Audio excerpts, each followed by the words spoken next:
అనుభవంతో కూడినటువంటి వాళ్ళు, మీ అనుభవానికి తగ్గటువంటి వయసు వాళ్ళు లేవు, లేదా మీకున్నటువంటి అనుభవాలకు సంబంధించినటువంటి అభివృద్ధి చేసిన వాళ్ళు. అంటే ఇవాళ విశ్వవిద్యాలయాలు కూడా ఏం చేస్తుంటాయంటే జర్నలిజం కోర్సు పెడుతుంది. జర్నలిజం కోర్సు వాళ్ళు చెప్పేది ఏం చేయాలంటే బయటకంటే అన్యాయంగా ఇలా కట్పెస్ట్గా ఇలా జరిగేటువంటి పరిస్థితి విలేకరుగా బయటకు. అందుకనే ఏది ఏమైనా మన వ్యక్తిత్వాన్ని దెబ్బతీసేటువంటి కానీ మన వ్యక్తిత్వమైన జరిగేటువంటి విషయాల ప్రకారం మనం అప్రమత్తంగా ఉండకుండా మనం వాటి పట్ల మనం ఖచ్చితంగా నిక్కచ్చిగా చేసేటువంటి అవసరం.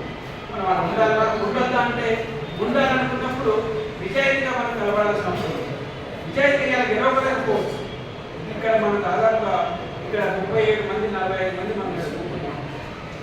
అక్కడ 150 మంది ఎగువలు చేస్తున్నారు. మరి మిగతా వాళ్ళు ఎందుకు రాలేదు? మనం 50 మంది మనం ఎందుకు పోవాల్సి వచ్చింది?